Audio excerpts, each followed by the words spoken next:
Hey everybody, Alex the Critic here, and what do you get when you cross a wasted concept that had tons of potential with a terribly executed character torture plot? You get the SpongeBob SquarePants episode, Plankton's Regular. Yeah, this Season 6 offering is, in my humble opinion, one of the most cruel and disappointing episodes of the entire series. And considering how sadistic some of these plots can get, that's saying a lot. And you want to know what the kicker is? The writers wanted you to root against the show's main antagonist. Yeah, these writers had the easiest job in the world, and they managed to fuck it up so badly that they had you rooting for Plankton. How so, you may ask? Let me waste my valuable free time telling you.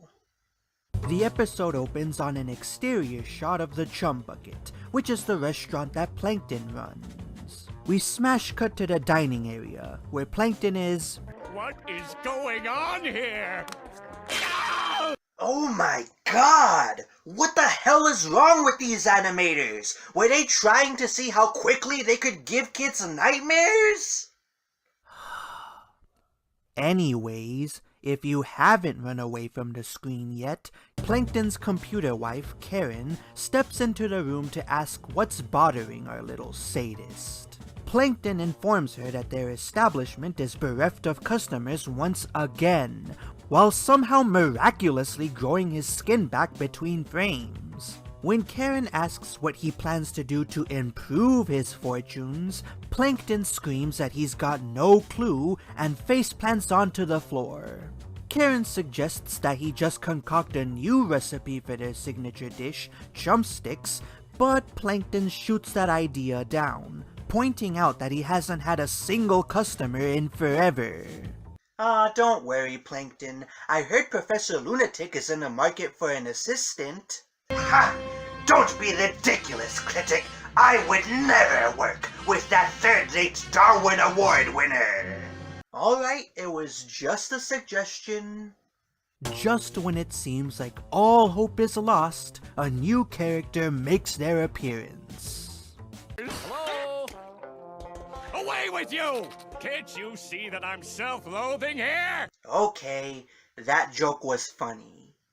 This yellowfish, whom we'll later find out goes by Nat, apologizes for interrupting Plankton's coping session and explains that he's there to buy his food.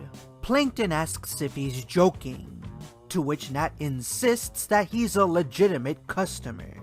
Plankton nervously hands him a chumstick and then... Oh no, please don't sue me!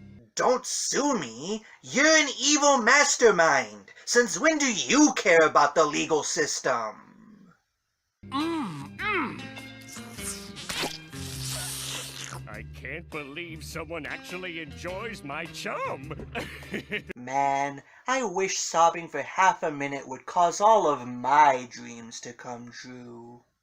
Nat declares that the chumsticks are delicious and informs Plankton that he'll be coming back tomorrow to have some more, paying the man for his services. Plankton flaunts his newfound success in his wife's face, and when she asks how this happened, Plankton merely answers that Nat has good taste. He runs into the kitchen to make a new batch of chumsticks for him, and we smash cut to the next day. Now I wait. I wait until he returns. I wait. I wait. I wait. I wait. Damn it, Plankton, I told you that blowing up all of the buses and trains in Bikini Bottom was a bad idea. Plankton winds up waiting for 8 hours, eventually falling asleep on the food he's intending on serving Nat. Brilliant! Nat, hello? Huh? What? It's closing time. Open all the doors and let you out into the... No! Stop that! We are not gonna play that song every time that somebody says closing time. Turn all of the lights on over every... Cut it out! I should have known it was too good to be true. Hey! Ah, Jesus, dude, give a nigga a warning next time. After Nat clarifies that he's made good on his promise, he asks Plankton for another chumstick, and Plankton gives him the one he's been sleeping on for the past 8 hours. Nat then eats it, being none the wiser to where it's been this whole time. That's disgusting. Is it okay? Okay? Good lord, this tastes like sweat and spit. I'm suing you. Okay, that's not what happens. Nat just gushes about how perfect the chumstick is, and immediately asks Plankton for another. Plankton obliges, this time giving him a chumstick that wouldn't get his restaurant shut down by the FDA, and he wolfs the thing down in 2 bites. They then have the following exchange. Boy, I cannot believe how good these things are. Well, you know. All right, see you tomorrow. What? You're coming back again? Oh, you know it. And the day after that, and the next week after that. You've got a regular customer on your hands. Oh my, this is amazing. At last I've got my revenge. And here lies one of the major problems with the episode. The writers made our bad guy far too likable. Yeah, he acted a little bit pathetic at the beginning of the story, but his plight is easy to sympathize with. He's not trying to take over Bikini Bottom or steal the Krabby Patty secret formula. He just wants people to eat at his restaurant. To make matters worse, he's not even doing anything evil to achieve this goal. As far as he knows, Nat just showed up out of nowhere and started buying his food. It's hard for me to root against a character like the writers want us to when they've crafted the perfect underdog. If you still don't see what I'm getting at here, then get a load of this next scene. We cut over to the Krusty Krab, where our protagonist, Mr. Krabs, is busy counting all of his money, as per usual. Rolling. Enough! I'm not having this video taken down because of these dumbass musical jokes. His playtime gets interrupted by the arrival of Plankton, whom he finds sitting on one of his stacks of quarters. Thinking he's there to try and steal the formula again, Mr. Krabs snatches him up with his claw, grabs one of the decorative spoons that he just has for some reason. Seriously, when has Mr. Krabs ever owned something like this? And pins Plankton to his desk with it. Plankton tells him that there's no need for him to worry, as he's got his own winning formula. This gives us the following retort. You're really funny, man. You think you can compete with me? Look, Plankton, look at all these loyal customers. Loyal to me, Plankton, not to you. Oh my god, Mr. Krabs is right! Plankton's customer is right there eating a Krabby Patty! Betrayal! What? Betrayal! Betrayed me! Hey, Plankton, can I get another one of your delicious chumsticks? And now he has the nerve to try and keep the lie going after being found out? Alright, Plankton, this is the point where you tell this jackass to hit the road. But of course, loyal customer. Where was Plankton carrying that? I'll see you later, loser. Much later! So yeah, I guess Plankton doesn't find it the least bit suspicious that he found his regular customer eating at his arch enemy's restaurant. You know what? He deserves anything bad that happens to him from this point forward if he's this big of an idiot. Are we even sure that this guy is a genius? Mr. Krabs, being the greedy cheapskate he is, cannot handle the idea of there being even one person who enjoys his slop. So he calls SpongeBob over and orders him to win Nat's business back by hooking him up with some Krabby Patties. SpongeBob eagerly agrees, because let's face it, it's not like he's got anything better to do around here. And we cut back to the chum bucket, which Nat is about to enter. Right before he steps through the door, however, he finds himself stepping on SpongeBob, who's disguised himself as a doormat. Or, at least, I hope that's what he's doing, and he hasn't been lying there for hours, leaving himself vulnerable to Plankton. Anyhow, SpongeBob offers Nat a piping hot Krabby Patty for free, probably to Mr. Krabs' chagrin, but Nat turns him down and then...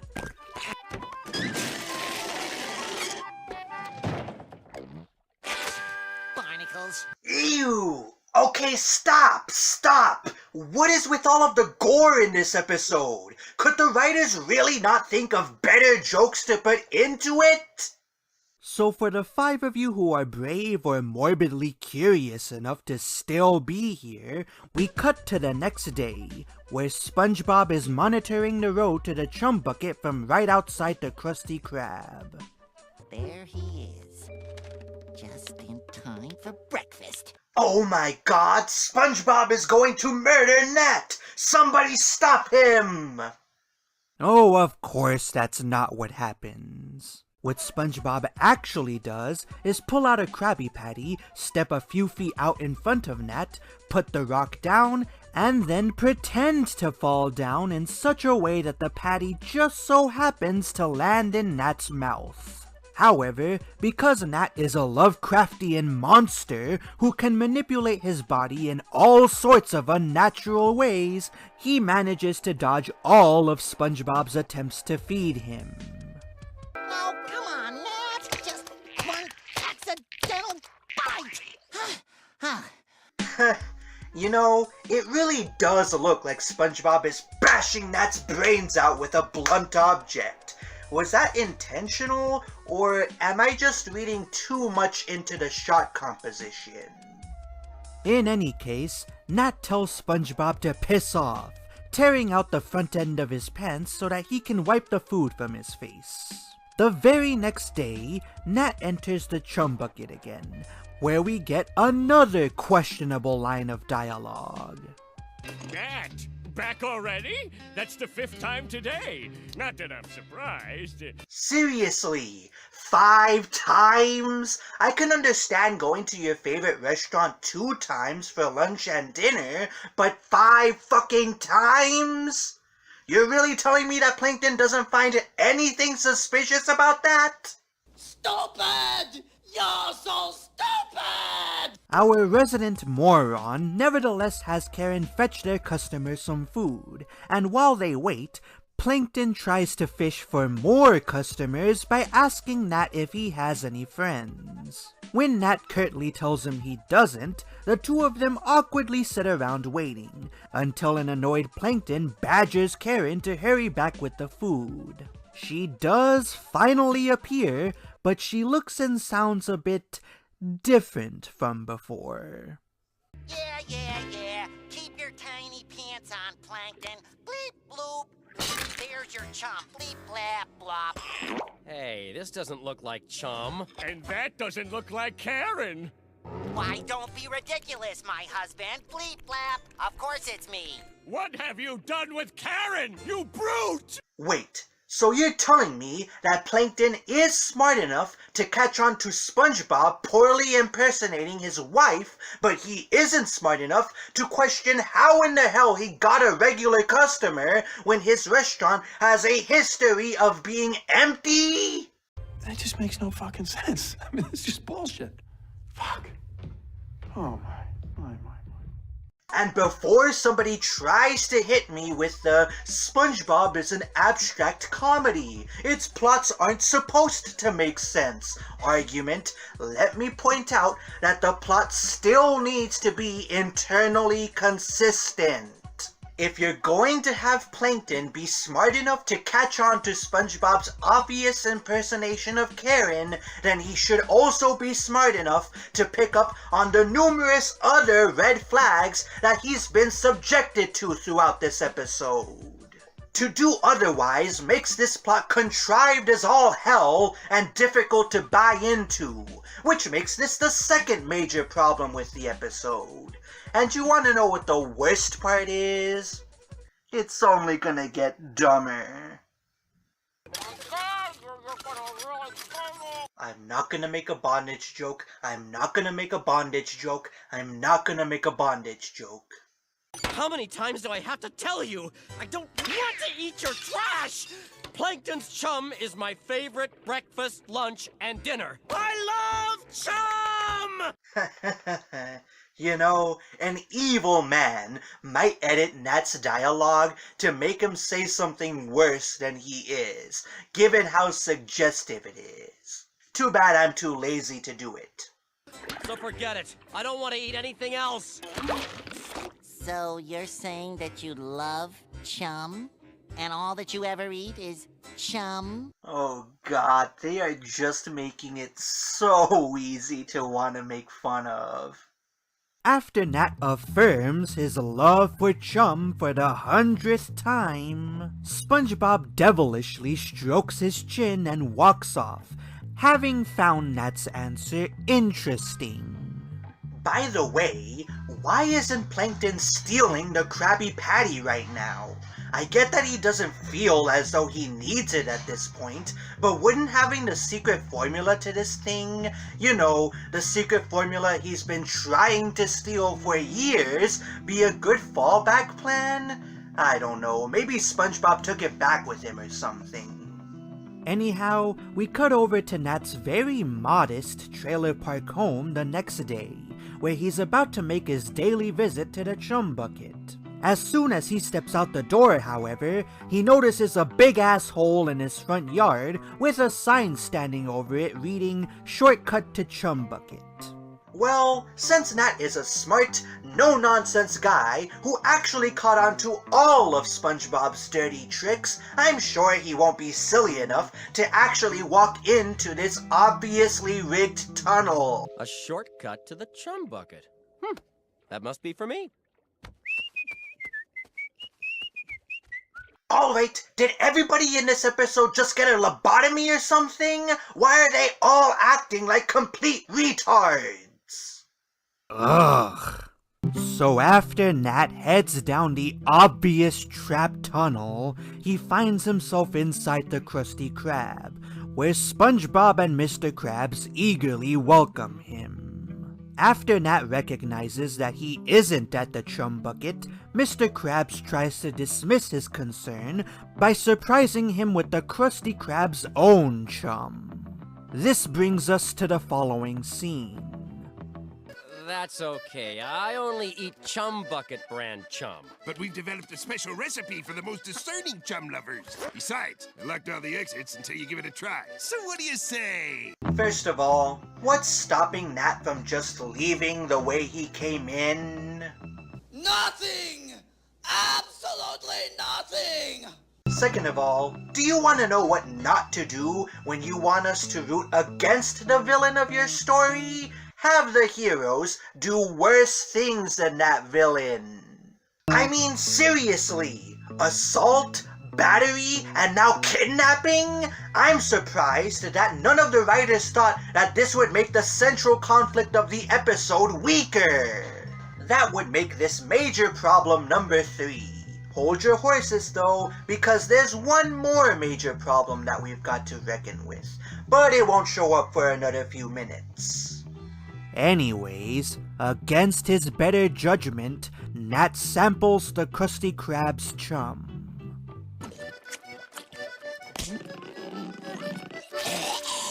You like it? Does he like it? You just saw him spit it out, you moron!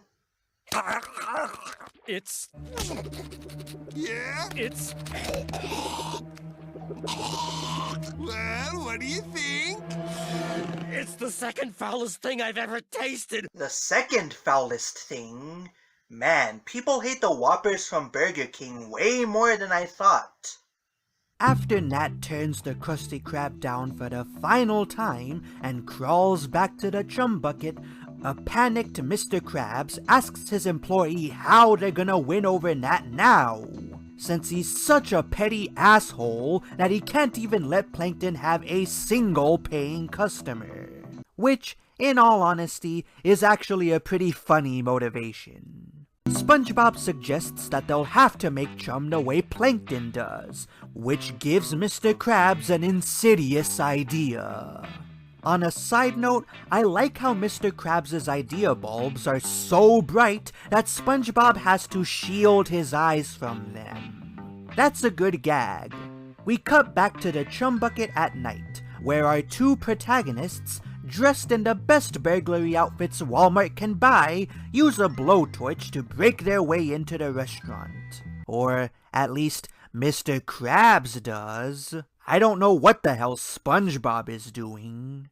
He walks through the dining area for a few seconds, searching for Plankton's secret recipe, whereupon he stumbles upon this conveniently placed metal safe.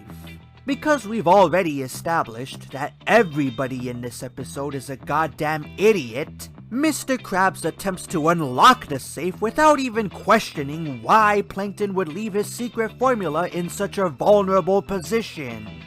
To nobody's surprise, he triggers the chum bucket's security system, and he gets pinned to the floor by a giant version of the spoon that Mr. Krabs pinned down Plankton with at the beginning of the episode, an irony that Plankton revels in. Mr. Krabs retorts that crabs aren't born with any sense of self-awareness, which isn't the flex he thinks it is, but does explain an awful lot about his actions throughout the episode. Before Plankton can continue to humiliate him, however, SpongeBob arrives and snatches him up. Though you nabbed crabs trying to steal your formula, I'm still here to foil your evil plans. So, it's like a dollop of irony on top of an ironic twist. Let me guess. SpongeBob's gonna keep going on his stupid tangent, leaving Plankton free enough to trap him too, isn't he? I mean, just think about that. You know, in a weird way, it's like we never left the... You know, if your enemies are this dumb, it only makes you look dumber for not being able to defeat them, right? Good thing I sprang for the dual spoon installation. Hold on, you paid to have this trap installed? You're an evil genius. Why didn't you just build it yourself? Who would even be selling a trap this weird? Wait a minute. Hey, just because I wouldn't work with him doesn't mean I wouldn't be happy to take his money. A man's gotta pay for his death ray components somehow. Oh god. Anyways, Karen comes in and tells Plankton that Nat is once more making his way to the chum bucket, and this time he's carrying a lot more money than usual. Mr. Krabs laments all of the cash he's about to miss out on, and Plankton rubs his failure in his face while eagerly waiting for Nat. Once Nat storms through the front doors, however, things take quite a different turn. Hey, remember when I said that there was one more major problem with this episode? Yeah, we're about to see it. Get a load of this. Back for more of my delicious chum, I see. Not this time. Huh? Not ever again. The deal's off, computer. I can't eat another bite of that slop, no matter how much you pay me. Huh? Oh no, we're not done. It gets worse. I have eaten 10 of those things, and I've already had to go to the doctor. Twice! Oh. Oh. Oh. If you need me, I'll be getting my stomach pumped again. That's right. This entire time, Nat didn't genuinely like Plankton's food. He was just being paid to pretend to like it by Karen. Now, this plot twist is incredibly stupid on its own for a number of different reasons that I've already gone over earlier in this review. But here's the best part: Karen's motivation. What's the deal, Karen? The deal was that I paid Nat to eat your chum so you'd quit your constant complaining. You heard that right. The sole reason why Karen set this whole chain of events in motion was so that she wouldn't have to hear Plankton complain about how big of a failure he is. That's just impossible! I mean, think about it! First of all, this was her go-to plan? Out of all of the ways that she could have made the Chum Bucket a successful restaurant, this computer, with access to more information than any of us could hope to have, thought that bribing a single person to eat there was the best idea? I mean, she could have cooked a better recipe for chum behind Plankton's back, or concocted her own scheme to steal the Krabby Patty secret formula. But nope, just hire one guy to eat at your restaurant and hope that he upholds his end of the bargain. Brilliant! Second of all, if you were gonna go through with this plan, why wouldn't you have some sort of a contingency in place? Surely, Karen had to have known that their chum was so disgusting that Nat would have walked out of their deal sooner or later. So why didn't she have anything set up to prevent the con from being exposed? She could have hired more than one guy to eat at her restaurant so that if Nat bails, the others are still in place.